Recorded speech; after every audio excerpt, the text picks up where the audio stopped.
秦哥，你怎么了？逻辑风暴来了，会强制震荡任何带有系统数据的生命体内部的数据结构。它在持续扩散，我们撑不了多久。你们等着，我去想办法隔离这场风暴。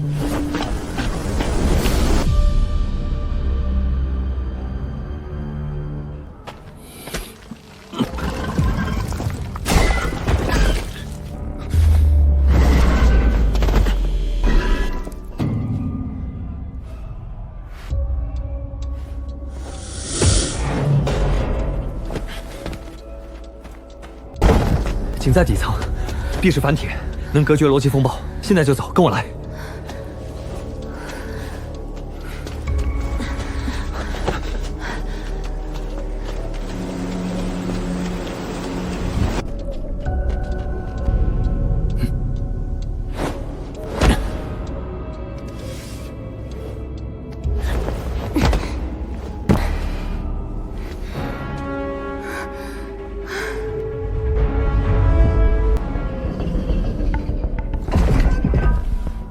通风够用，风暴进不来。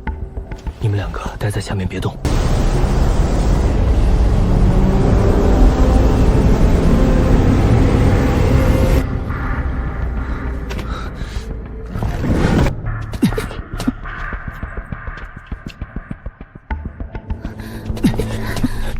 那座塔，我在血池幻境里见过，它是高维神殿的能量塔。能量中继塔。那里面流的东西，应该不只是电力。等你们恢复好了，我们就去看看。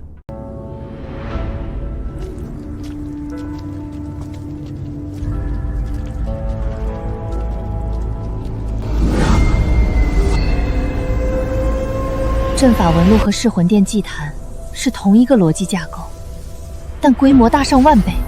这条纹路从这里开始，沿着塔基一直向下，贯穿了整个中层地层，直接连接主脑总控枢纽。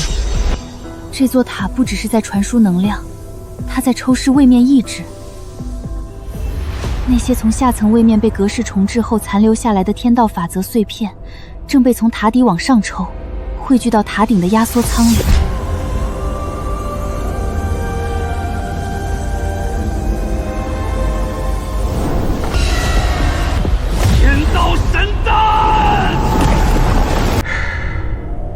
原来，整个高维神殿就是一个横跨万界的巨型抽血泵。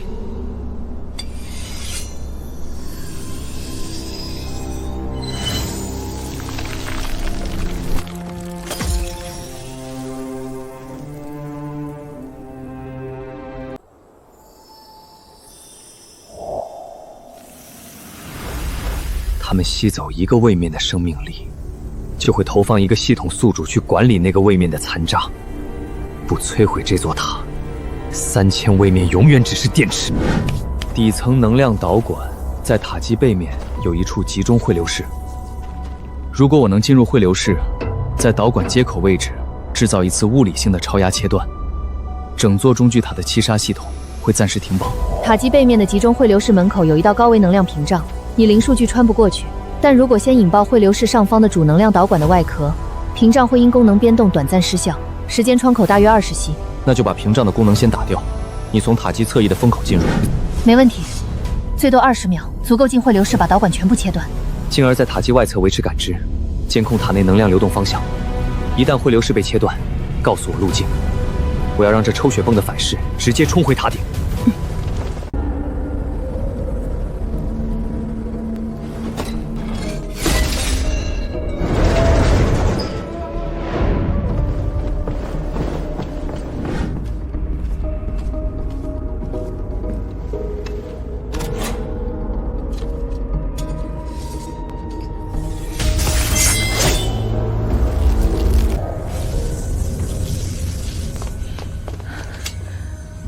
屏障功能已经切了，扫描波收缩了1/3，那段缺口足够你过去。好，我现在进去。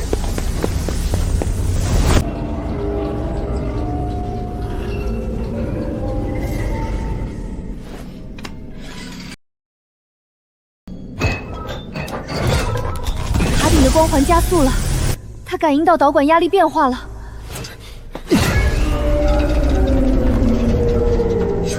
塔身系统已经检测到物理破坏了，战船会在接下来20秒内锁定塔基位置。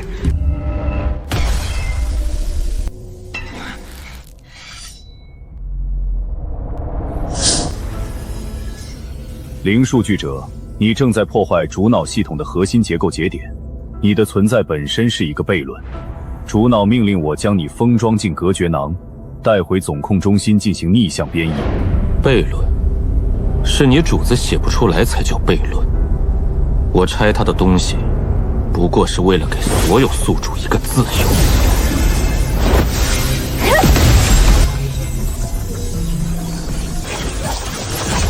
束缚完成，继续攻击将触发直接清除协议。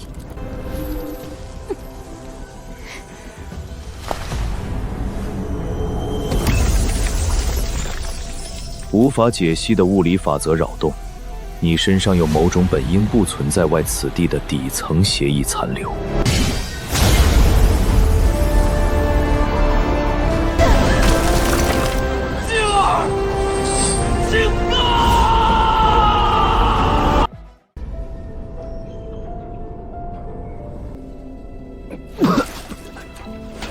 肋骨没断，还好坠落的时候撞穿了至少3层金属支架，帮我减了速，不然现在我已经废了。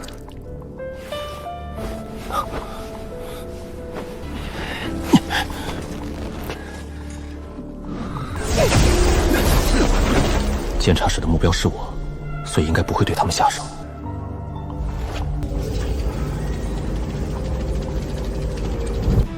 那些没有五官的外壳里面原本应该装入洗脑后的意识体，想要在这里躲过追查，我得把自己伪装起来。这些外壳可以覆盖掉我的数据空白。主脑的常规扫描只会检查外壳协议，不会检查内部。只要把写入模块的线拔掉，让主脑系统认为这具傀儡已经写入过数据了，就可以跳过内部填充步骤，直接出场。表面服从协议启用。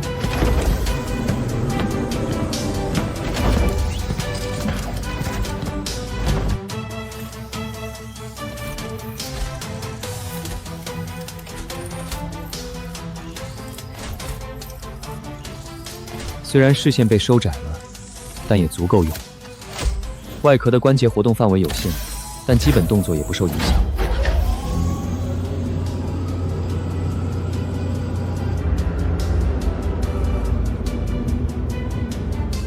静儿，青哥，等我。倾斜角度大约30度，长度约200步，传渡带的速度均匀，说明这一条常规物资输送线不是紧急通道。刚才那道扫描应该是常规物资输送自检，只要外壳的协议不报警，系统不会深挖内部。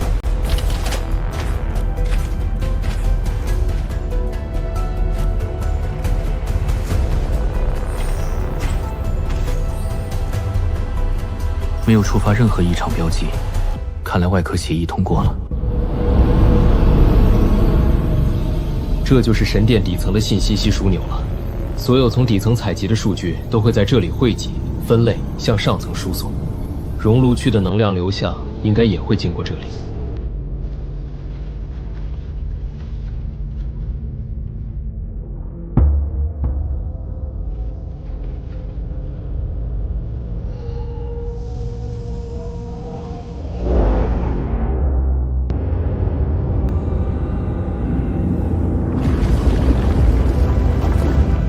那些光团是活过的东西，不是数据编码，是某种残留的形态。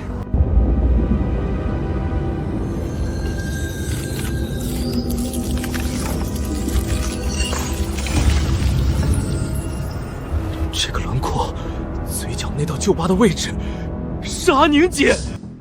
噬魂殿抽走的那些血，都被送进了总坛血池。血池里的能量又被主脑通过中继塔送进这座炉子。阿宁姐被抽干之后，最后剩下的那部分被送进了这座炉子，烧完了。系统把一个人的全部烧成能量，然后告诉宿主那是奖励，真是可笑。阿宁姐，你放心，我一定会为你报仇的。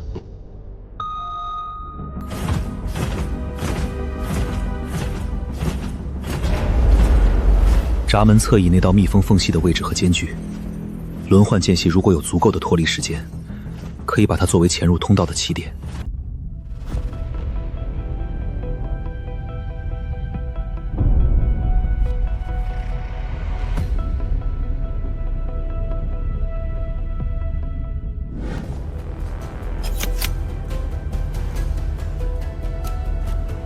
太好了，它松动的程度比我预想中要大。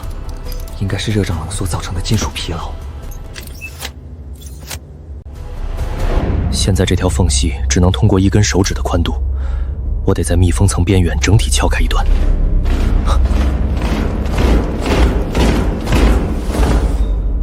看来今晚的行动只能到这里了。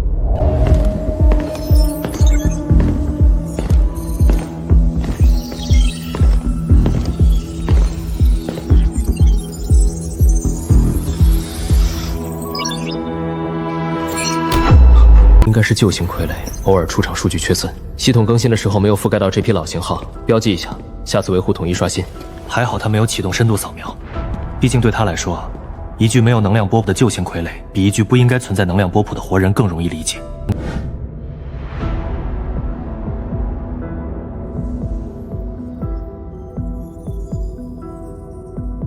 我得摸清楚这里的结构。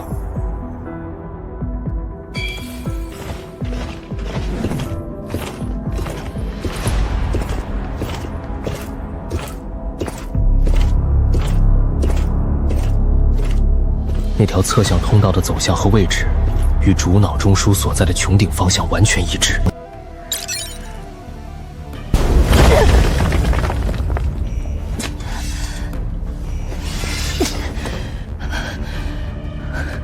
监察室来了。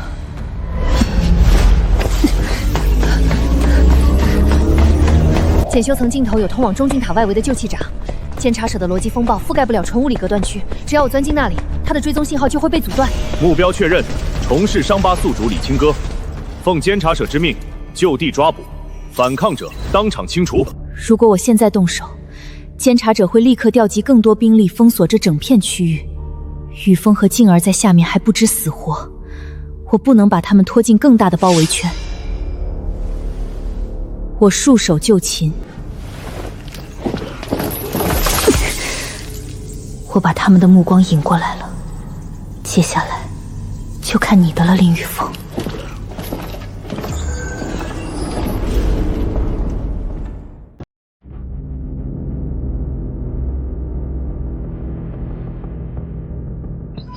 失控白衣女性反击行为已抓捕，金花少女押送熔炉区上层监禁室待处置。静儿和清哥还活着，那就好。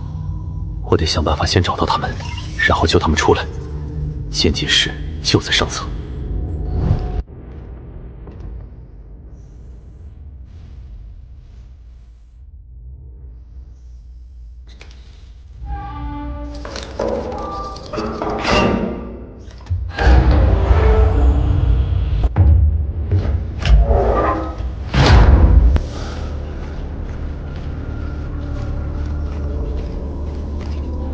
这屏障应该是单向透光结构，从监禁室外可以看到内部，但内部无法看到外部。还好，静儿还清醒着，我得让她知道我来了。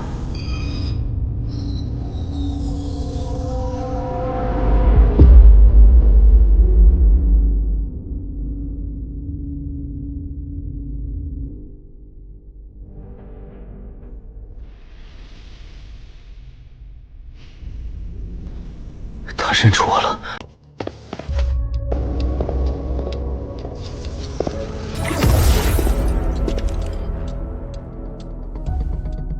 你放弃吧，在我这里，你不会得到任何关于雨峰的消息。你的永恒花来自血池异变，本质上是主脑系统抽取生命原力时产生的杂质聚合体。你越使用它，就越接近被主脑回收。你说的对，所以我不把它当成力量，我把它当成我给雨峰系上的缰绳。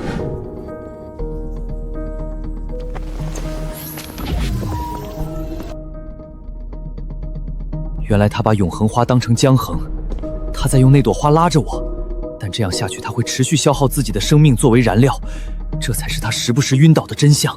静儿，你放心，我不会辜负你为我的牺牲，我一定会救你出去的。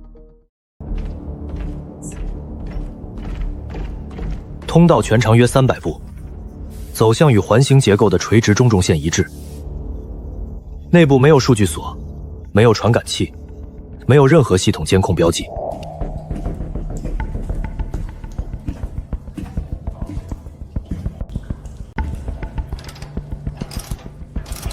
主板外壳是物理全结构，没有数据锁。只要我不触发电路，触碰外壳就不会产生数据警报。主系统不依赖它运行，但它的物理位置靠近核心协议层的边缘。病毒从备用接口出发，可以沿着线蔓延到主协议层，覆盖范围比从主接口植入更大。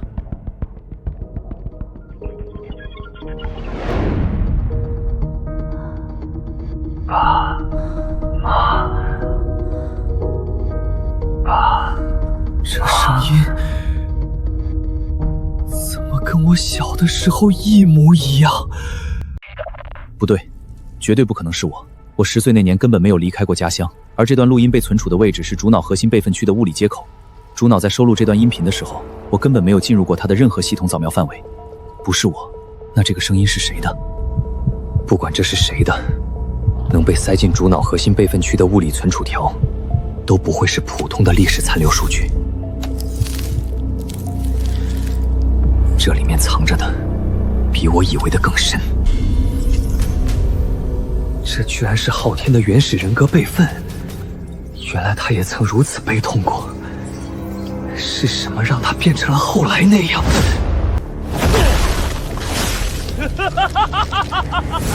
不管是什么原因都不重要了，静儿和青哥还在等着我。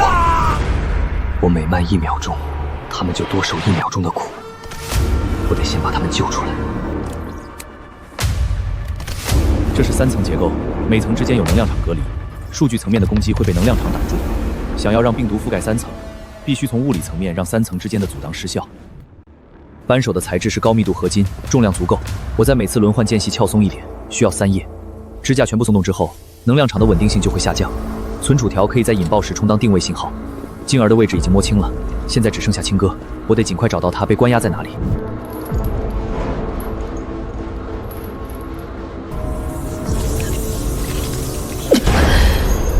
不知道雨峰和静儿怎么样，但看他们的反应，起码雨峰还没被抓到，那就好。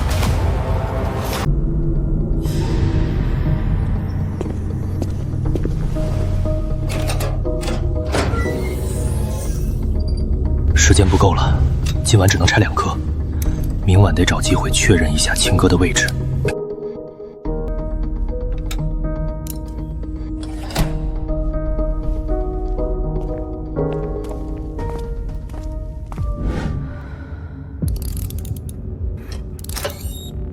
第2层支架3颗螺栓全部松脱，接下来就是去找青哥了。之前通过傀儡队列的渗入键，发现中层守卫住宿区东段有一处通道口，所以他大概率在那里。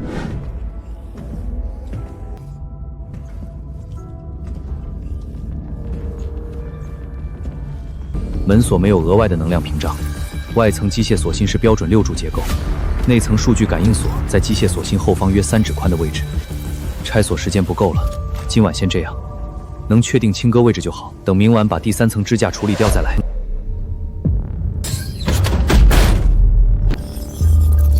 警报持续时间太短，系统应该会把它归类为常规管道震动误报。存储条在后续引爆病毒时会提供一个精准的共振坐标。什么情况？难道是位移引起了能量场的瞬间波动？底层电压不稳。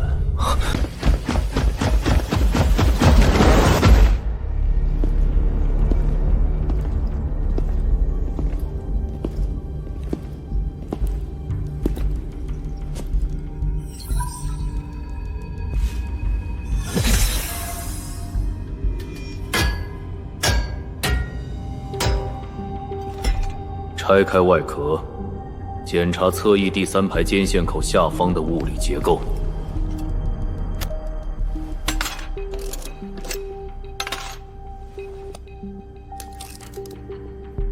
完了，存储条在备用接口里，一旦发现，整条路线都会被切断，得想办法阻止。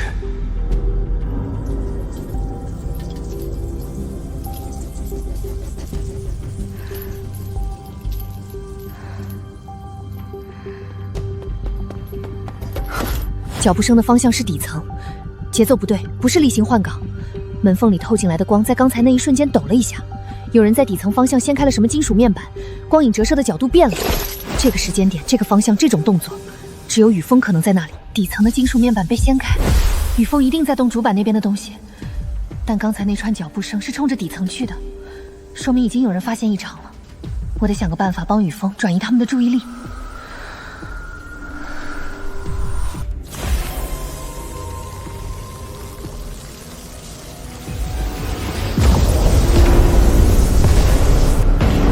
监禁室囚犯正在尝试突破能量屏障，立即封锁熔炉区上层所有出口，在锁定完成之前，不允许任何能量信号从该区域扩散到底层结构。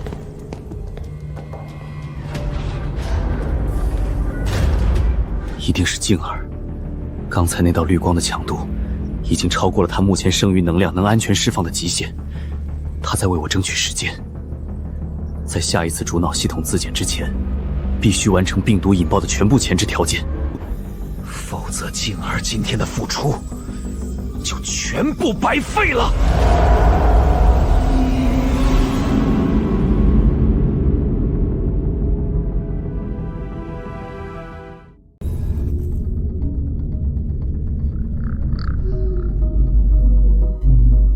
病毒已就位，它的外层覆盖了一层我指尖渗出的血液，这粒颗粒不包含可被扫描的代码。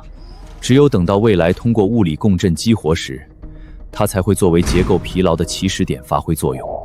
外壳表面现在多了一道擦痕，位置和形态都符合被能量冲击余波扫过的特征。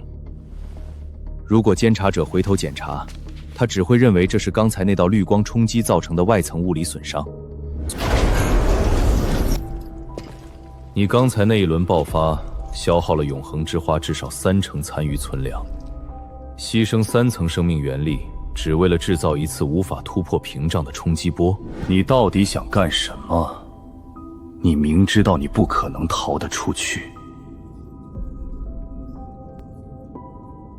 不管你想干什么，都没用了。4天后行刑台，光束将从你头顶落下，届时你会被彻底抹杀。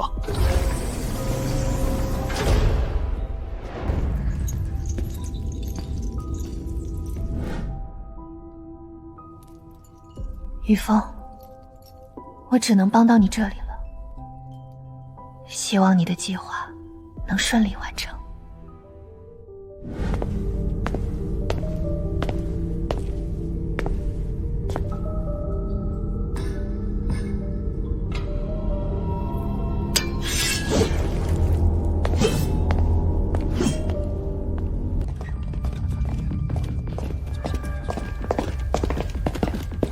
听说了没？行刑台3日后启用，还要向3000位面同步转播。察使大人这次怕是要杀一儆百，让那些低维来的刺头看看，在神殿里乱跳是什么下场。不过话说回来，这场面倒是难得一见，到时候转播一开，3000位面全看得见。那些系统宿主看了，估计腿都得软。这就叫立威。行刑前3天内，非指令授权范围内的任何移动，直接处罚立即清除。得辛苦3天，多盯着点儿，别让哪个不长眼的在节骨眼上添乱。得，3天就3天吧。行了，别在这儿杵着了，去下一层转转，别等到真出了事儿，咱们背锅。还剩3天时间，接下来需要做2件事：第一，确认病毒能被远程引爆；第二，需要一条能同时救出苏静和李清歌，并抵达行刑台的物理通路。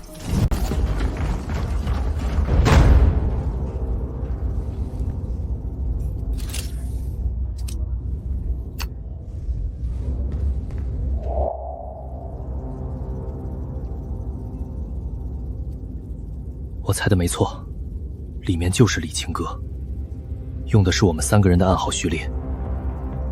他有办法在行星台区域制造系统延迟。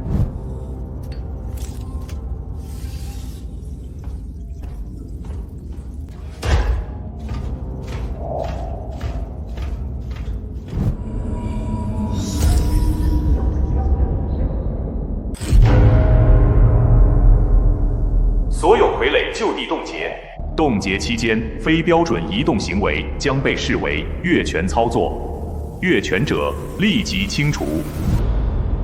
距离行刑还有3天。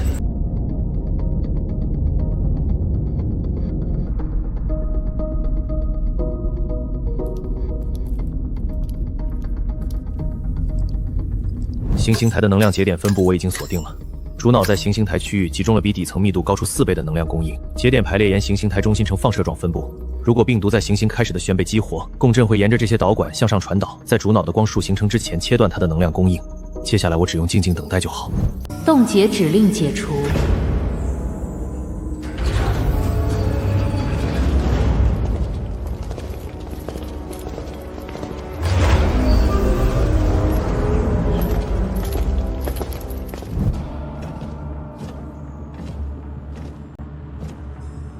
静儿，你放心，我一定会救你出去的。雨峰应该就在这帮傀儡里，我的信号他已经收到了，接下来就看雨峰的了。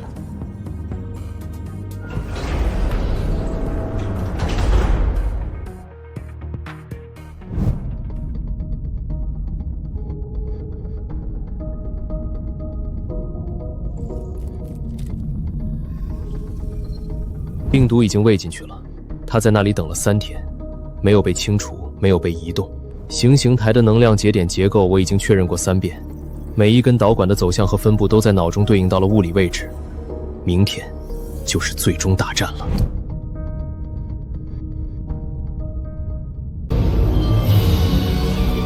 行刑制。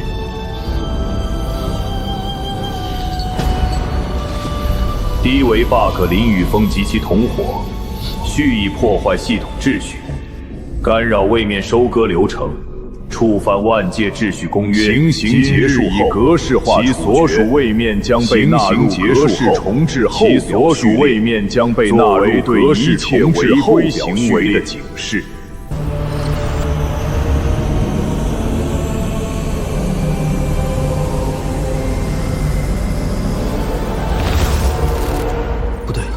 残疾的系统反馈怎么断了一拍？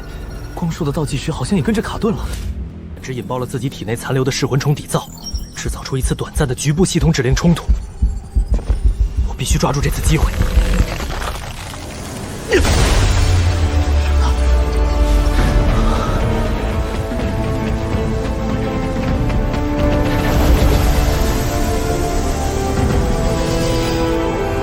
杀！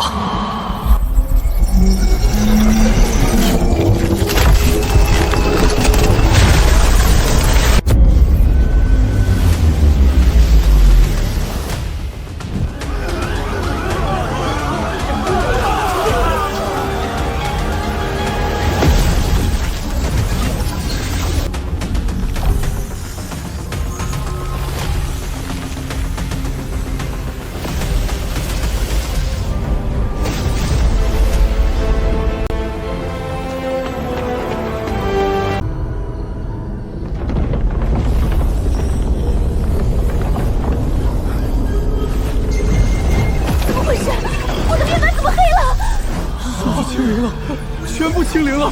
我攒了70年的系统权限没了，主脑断联了，我感应不到主脑了，他去哪儿了？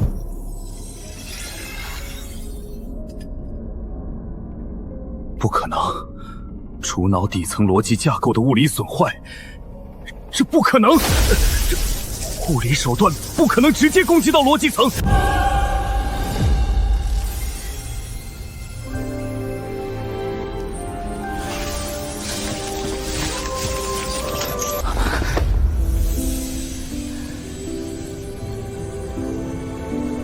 你来了。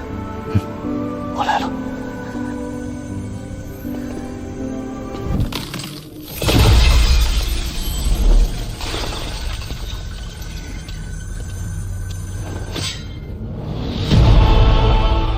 底层逻辑结构遭到物理不可逆损毁，系统覆盖范围正在收缩，核心协议层正在剥离外部节点。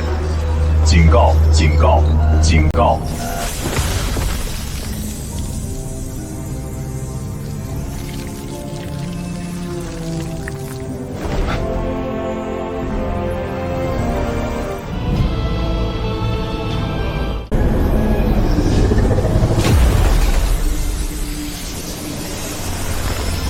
系统覆盖范围已收缩至核心半径300步，所有外部互助连接已断开，核心协议正在重新加载。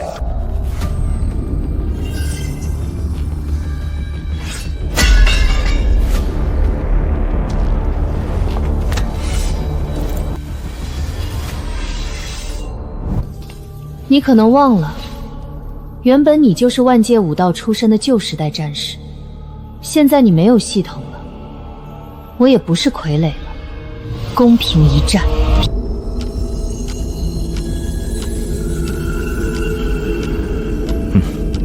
既然如此，那就来吧。执行清除。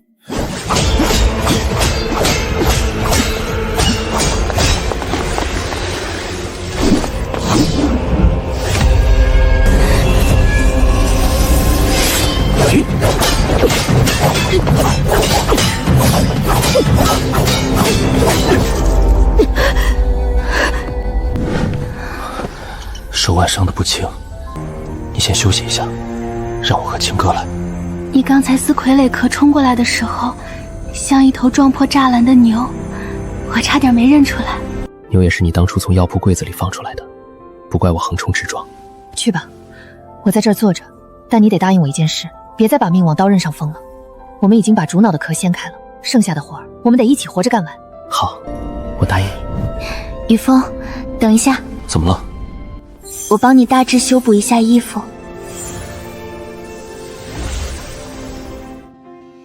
好了，现在你可以去了。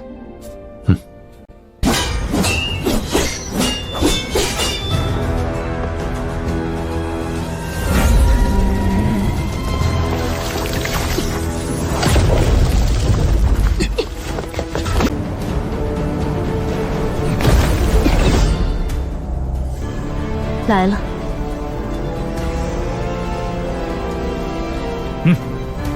我们一起解决他。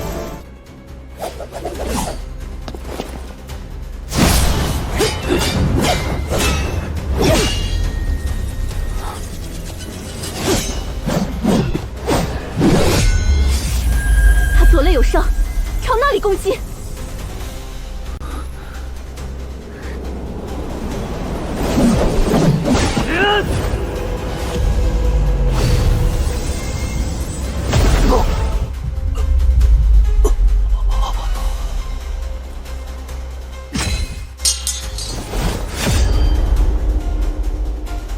你输了。你们打败了我，但主脑晶体一旦重启完成，它会扫描整个神殿底层。你们投毒的位置、备用接口、物理信标、病毒植入点，它全记得。只要重启完成，它会在1秒之内清除所有物理异常痕迹。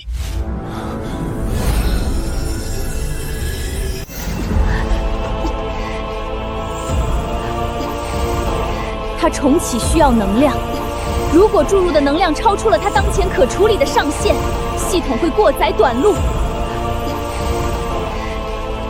我把永恒花的存粮全部喂给它，让它吃撑到短路。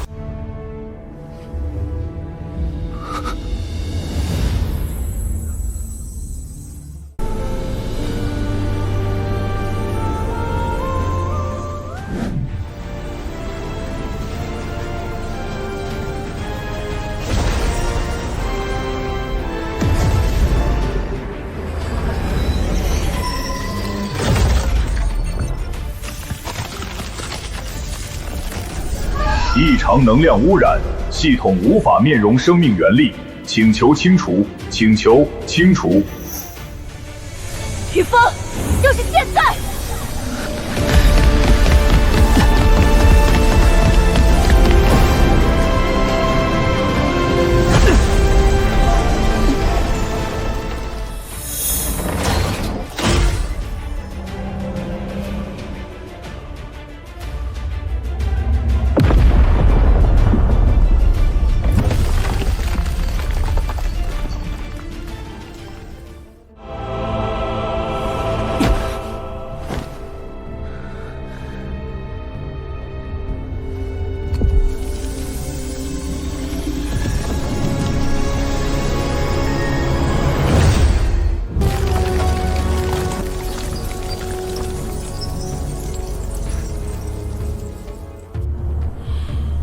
万界主脑是吧？你算了一辈子数据，有没有算过今天会被一个凡人赤手拆击？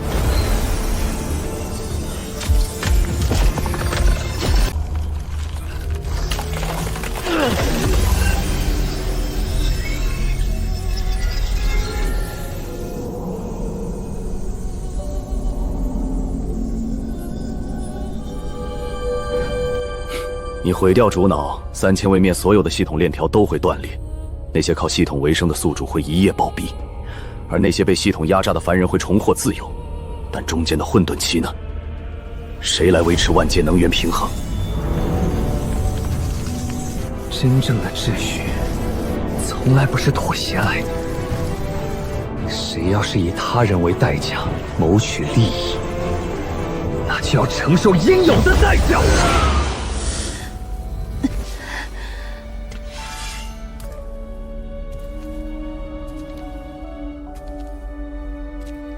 你的旧伤，是因为当年被人用系统奴役后反抗留下的吧？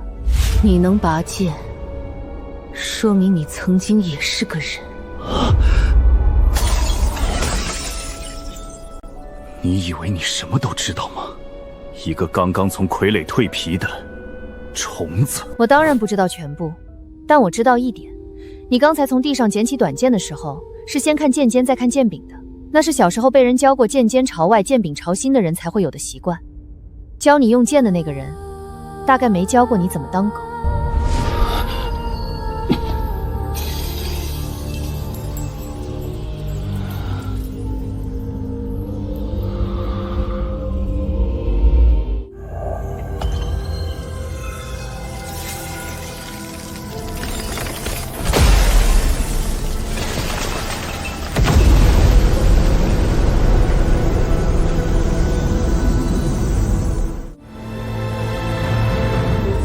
今天这一局，你输给的是一个连系统都没有的凡人。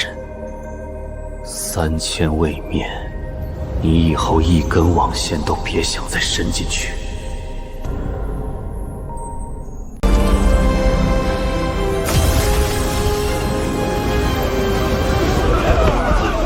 我怎么变成这样了？这不可能！我攒了400年的寿命呢！是你炸了主脑，你把我们的一切都毁了！杀了那个低位来的 bug， 把他杀了，说不定主脑能重启！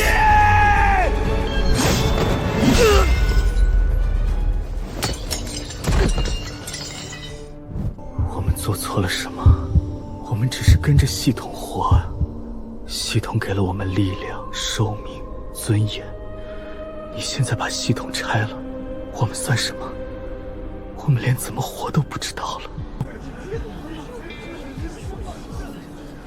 你们做错的，不是跟着系统活，做错的，是活到系统断了，才发现自己根本没学会怎么当人。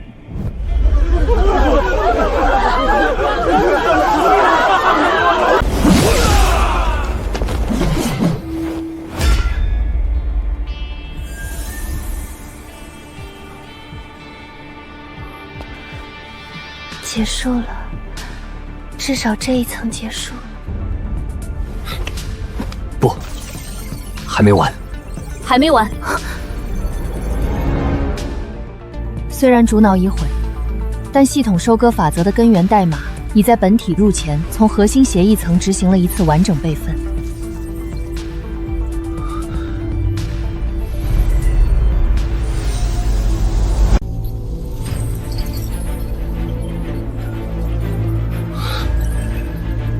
上船，那正好，省得我们再去找门。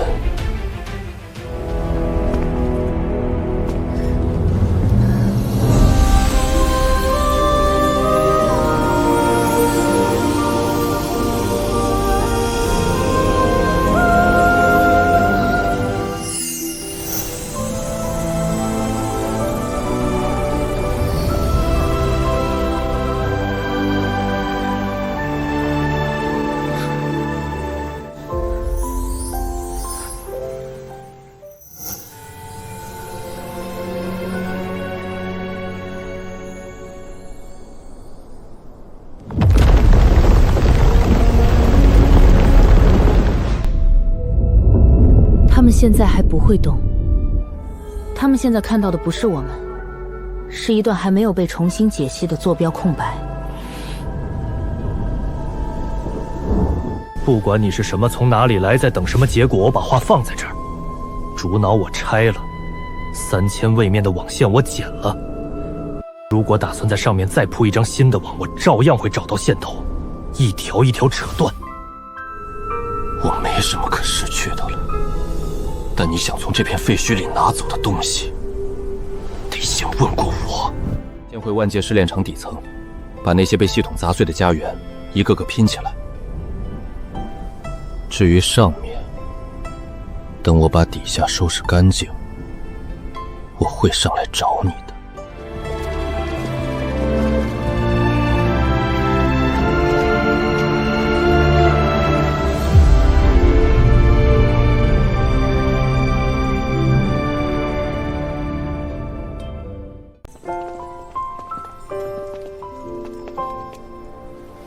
这件衣服比傀儡壳舒服多了。就是领口破了一块，回去我帮你补上。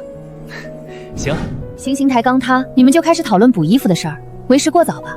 不然呢，除了补衣服、晒药材，把被砸坏的家园重新搭起来，我们还有别的事要做吗？倒也是。回去了。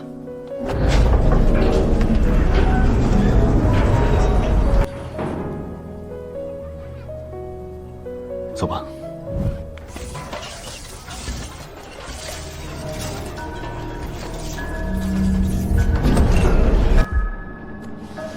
秩序之上，尚有废墟。